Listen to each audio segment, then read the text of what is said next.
Et salut internaute, ça me fait super plaisir d'être avec toi aujourd'hui. Et le sujet, c'est ça.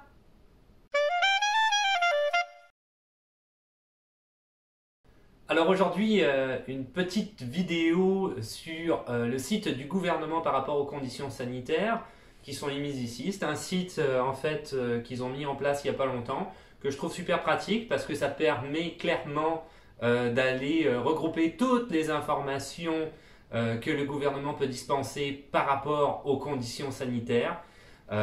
Et en plus, il est actualisé, donc c'est vachement bien. Ça part un petit peu dans tous les sens, donc c'est pour ça que je voulais faire une vidéo afin d'expliquer peut-être un petit peu plus en détail ce site-là. Tu trouveras évidemment, comme toujours, le lien dans la description.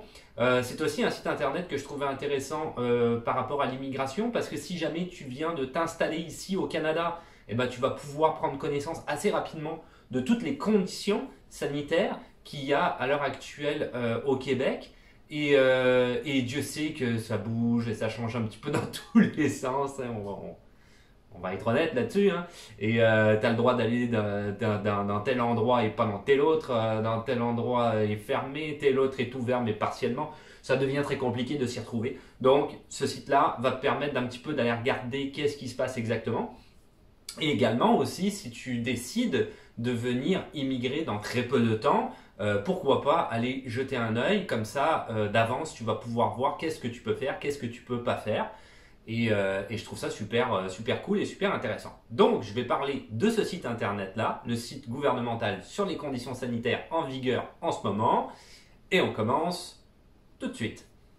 Alors pour commencer, ce que je trouve hyper intéressant avec ce site-là, et tu vas le voir tout de suite quand tu vas aller dessus, c'est que tu as tout de suite les chiffres en live de qu'est-ce qui se passe, le nombre de personnes qui sont infectées, le nombre de personnes qui sont hospitalisées et le nombre de décès. Des choses qu'on voit régulièrement à la télé, mais là tu vas les voir en direct. Donc c'est certain que ça va te donner peut-être une idée un petit peu de la propension, je te dirais, de l'épidémie au Québec et de voir si tu es réellement à un moment où l'épidémie est très forte ou un peu moins forte. Donc ça peut quand même être pas mal à ce niveau-là. C'est sûr qu'il faut toujours que tu prennes en compte que c'est le Québec, hein. Donc il y a moins d'habitants et tu as dû le voir peut-être, j'imagine, au travers des informations. Ils le disent tout le temps qu'il faut que tu regardes le nombre de cas par rapport au nombre d'habitants, hein. Donc si tu vois pas beaucoup de cas, mais il n'y a pas beaucoup d'habitants, mais ça peut être vraiment une grosse épidémie quand même parce que finalement le chiffre est quand même assez gros par rapport au nombre d'habitants qu'il y a. Donc on ne peut pas faire comparer par exemple le Québec et la France. C'est impossible. La France a 2 fois plus. Je prends l'exemple de la France parce que je suis français, mais là, c'est pas la question. J'aurais pu prendre n'importe quel autre pays, mais la France a 2 fois plus d'habitants que dans tout le Canada au complet. C'est sûr que les chiffres sont pas les mêmes. Ou les États-Unis, par exemple, qui eux, c'est encore plus, quoi. C'est 300 millions d'habitants et quelques. C'est énorme. On est juste 35 millions au Canada et 6 millions au Québec. Donc c'est ça, il faut faire la part des choses là-dessus, mais déjà ça va te sauter aux yeux, donc ça te permet de savoir à peu près où est-ce qu'on en est ici au niveau de l'épidémie. Ils vont reprendre leur fameux palier d'alerte. Alors si tu te souviens plus, j'avais fait une vidéo au niveau des paliers d'alerte, c'était une vidéo de reconfinement il me semble, celle du 23 septembre je pense, il me semble, une des dernières vidéos que j'ai faites où j'explique en détail les différents paliers. Donc c'est des paliers qui sont par couleur. Tu as rouge, jaune, rouge, jaune, orange, jaune, rouge, orange, non, vert. Je vais y arriver. T'as vert, jaune, orange, rouge. Ça y est, vert, jaune, orange, rouge. Excuse-moi, je me suis emmêlé les pinceaux vraiment comme il faut. Donc voilà, bah, tu l'as compris tout de suite, hein. Plus la couleur est vers le rouge, plus il y a de monde infecté, plus vers le vert, mieux c'est. Les paliers de couleurs vont avec des restrictions aussi. Donc tu verras qu'il y a des régions qui ont certaines couleurs, comme par exemple la région de Montréal, nous on est dans le rouge. La grande région de Montréal est dans le rouge. La région de la ville de Québec est dans le rouge. Donc tu vois, tu as des zones comme ça et après tu as des zones au milieu avec des villes, etc. Mauricie ou peu importe quelle autre région. Et là tu vas avoir différentes couleurs, jaune, vert, etc. Et tout dépendant de la couleur, tu as des restrictions différentes et tu as des choses que tu peux faire et des choses que tu peux pas faire. Donc tu as très bien compris que dans le rouge, il y a beaucoup de choses qui sont restreintes et dans le vert, beaucoup moins. Donc tu t'informes, tu regardes, c'est intéressant. Je te renvoie à la vidéo que j'avais faite qui peut réellement t'intéresser par rapport au palier de couleurs. J'explique tout en détail. Alors pour la vidéo, c'est le reconfinement au Canada le 23 septembre, j'ai regardé. Mais je pense que je ne m'étais pas planté de toute façon. Donc, et j'ai dû certainement, quand j'en ai parlé, j'avais certainement dû le mettre au montage, pas là, parce que je ne veux pas le mettre au montage tout le temps.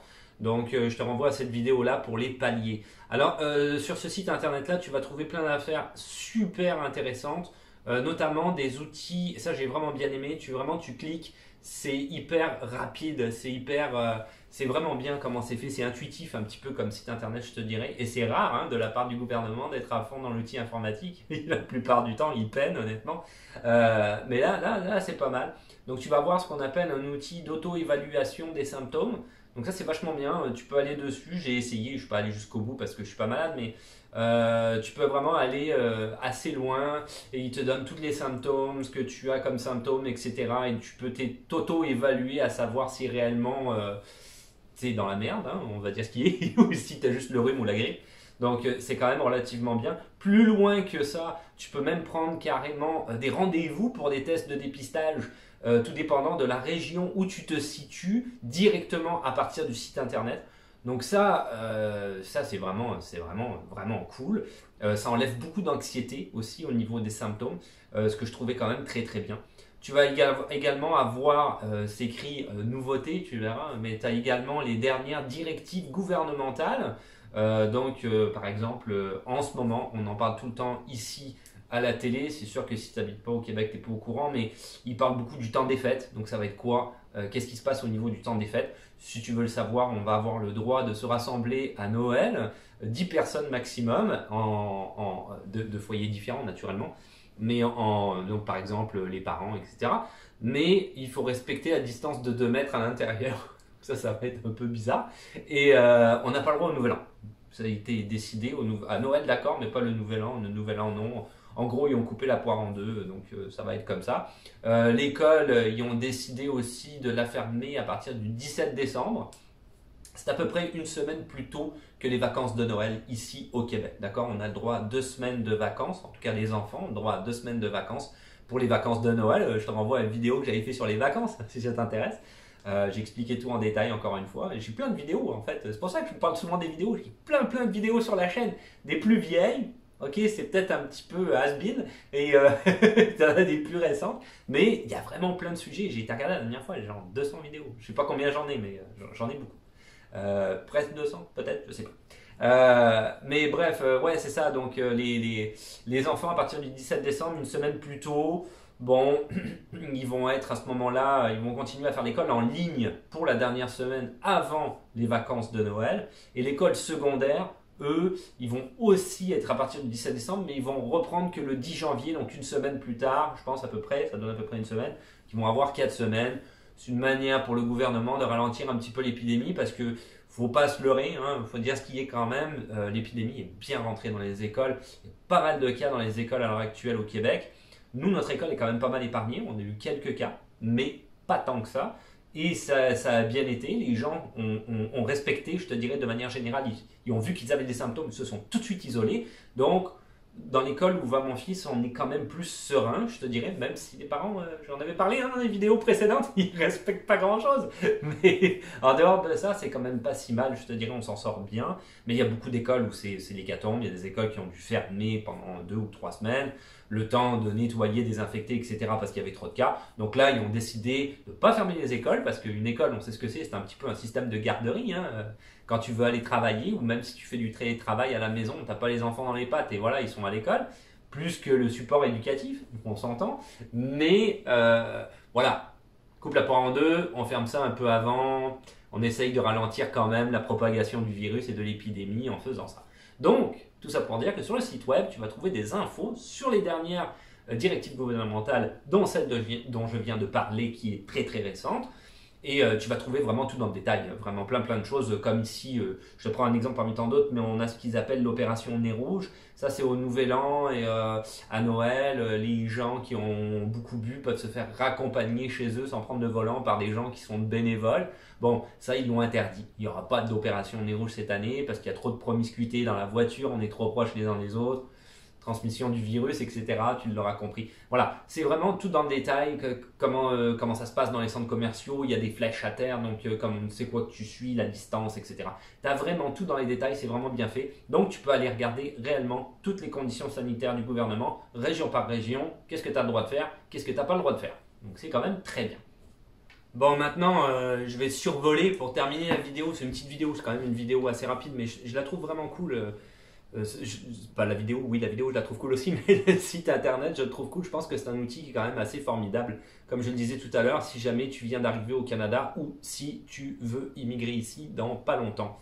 Alors, tu vas trouver plein d'autres choses comme... Alors, c'était un peu bizarre, mais en fait, je prends des notes de temps en temps quand même, parce que je connais pas tout par cœur. Et mon papier s'est cassé la gueule. Donc, je parlais, ça fait... Du coup, je sais pas, ça a donné cette grimace avec comme. C'était bien bizarre. Donc voilà, c'est ça, plein d'autres infos. Tu vas trouver notamment un volet sur quand faut-il s'isoler. C'est quand même relativement bien. Quand est-ce que tu dois te mettre en quarantaine, pour combien de temps, ou comment. Les conditions de déplacement entre régions. Ça peut être très intéressant aussi, hein, surtout si tu viens immigrer ici au Canada, de comment ça fonctionne. Il y a vraiment des directives spécifiques là-dessus. Les régions n'ont pas toutes la même couleur, hein, avec leur palier de couleurs. Là. En plus, les couleurs, je te l'ai pas dit, mais ils ont mis alerte rouge, alerte violente ou je sais pas quoi. Comme un vrai jeu vidéo, quoi. Ou comme un film. C'est assez spécial. Mais parenthèse fermée, voilà, c'est quoi les conditions de déplacement? Il y a des endroits, j'ai vu, où tu peux ne pas quitter ta voiture carrément, quoi. Ils te disent tu vas du point A au point B, tu quittes pas ta voiture, le plein d'essence, tu t'arranges pour en avoir un maximum. Si tu fais l'essence, tu payes à la pompe, etc. etc. Tu t'arrêtes pas dans les petits dépanneurs, hein, tu sais, les petites épiceries locales là, pour acheter de quoi en route, etc. etc. Donc tu as vraiment des conditions tout dépendant des régions, ça peut être intéressant. Toutes les consignes qu'il y a au niveau des écoles, primaires, secondaires, cégep et universités, ne sont pas les mêmes consignes. Par exemple, l'université est massivement à distance en ce moment, une école à distance, donc en ligne, hein, sur Internet.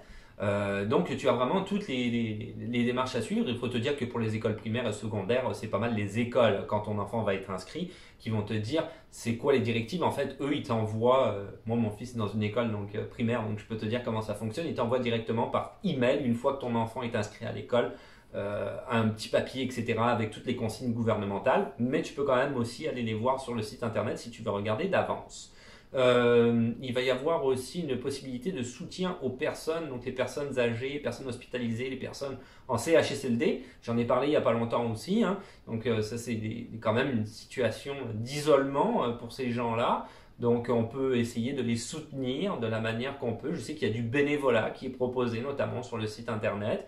Si jamais tu veux aller aider, faire un petit peu de présence. C'est sûr que c'est peut-être un petit peu risqué aussi, hein, si on parle de l'hôpital, mais pour les CHSLD, si on a le droit de faire des visites, ça peut être intéressant pour les gens qui sont quand même assez isolés malheureusement. Tu vas retrouver aussi, j'en ai parlé il n'y a pas longtemps, la dernière vidéo, tous les emplois dans les domaines de l'enseignement. J'avais fait une vidéo, pas la dernière il me semble, oui la dernière hein, il me semble, je me souviens plus exactement. Ou en tout cas j'avais parlé justement, il y a un site gouvernemental où tu peux directement aller appliquer pour devenir soit enseignant, soit personnel de soutien dans les écoles par exemple. Tous les types d'emplois en fait qu'ils ont besoin au sein d'une école, tu peux aller sur ce site-là et directement appliquer. Donc eux, sur leur site gouvernemental, eh ben, tu as un lien direct vers le site pour pouvoir appliquer et appliquer dans la commission scolaire, qui s'appelle un centre de service à l'heure actuelle, il y a eu une réforme, mais de ton quartier, de là où tu vis, donc ce qui peut être intéressant si tu décidais de travailler dans une école. Toutes les aides financières, donc ça c'est très bien aussi pour les entrepreneurs par exemple, ceux qui ont des petites PME et ont des gros problèmes, le gouvernement s'invite et il s'invite à t'aider, il va t'aider. Donc voilà, tu as des aides financières en tant qu'entrepreneur, comment faire pour les trouver, comment faire pour les avoir, c'est quoi les conditions, donc ça peut être intéressant quand même, aussi, très intéressant. Il y a de l'aide aussi, tu verras un soutien en matière de santé mentale. Alors, il y a des gens qui souffrent d'un deuil, par exemple, en raison de la Covid-19. Il y a des gens qui souffrent de stress ou d'anxiété à cause de la pandémie et tu vas trouver une ligne téléphonique, etc. et du soutien. Donc, tu vas pouvoir discuter directement avec des gens qui sont des spécialistes hein, au niveau de la santé mentale et qui vont essayer de t'aider au maximum pour gérer ton stress, ton anxiété ou par exemple la perte de quelqu'un. Et enfin, il y a plein d'autres choses, mais là j'ai pris les choses qui étaient réellement les plus importantes. Mais enfin, tu peux aussi offrir ton aide, soit de manière bénévole, hein, j'en ai parlé tout à l'heure, mais tu peux aussi offrir du soutien en fait au réseau de santé. Par exemple, il y a des jobs comme devenir meneur d'enquête pour les enquêtes justement, tu sais, en relation avec la santé publique et le coronavirus.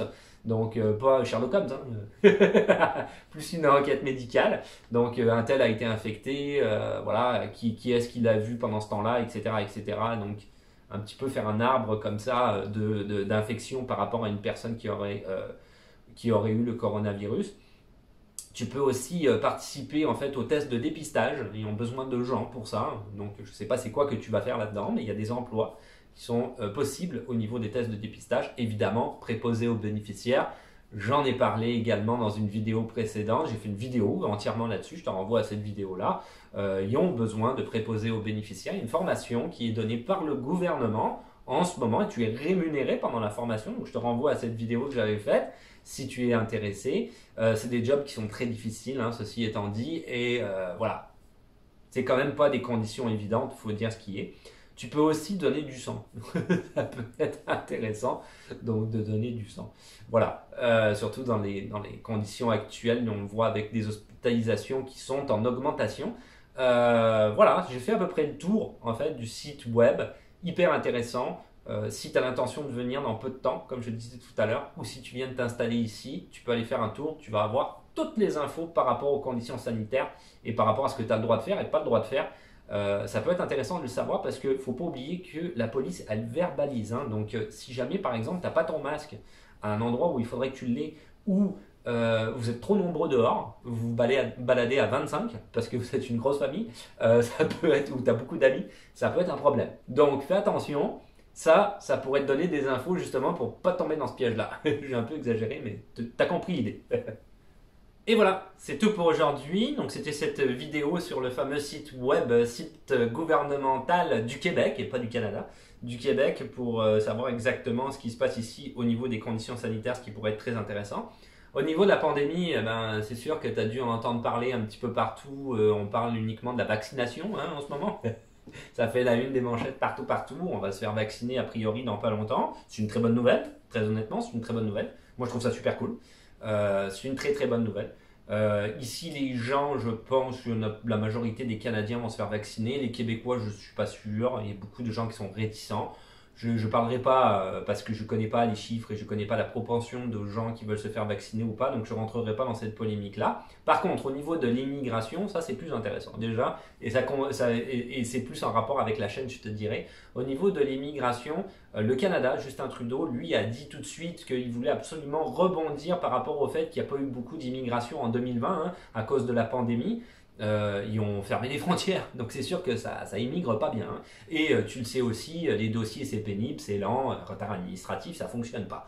Bon, on est tous au courant de ce qui se passe. Ils donnent plein d'excuses par rapport au coronavirus, pourquoi ils traitent pas les dossiers, parce qu'ils sont à la maison, parce qu'ils sont en télétravail, parce que c'est même dur de scanner ou de scanner les documents. Là. On a même eu cette idée-là. À un moment donné, la numérisation des documents, c'est venu un petit peu dans l'idée des difficultés par rapport au service d'immigration.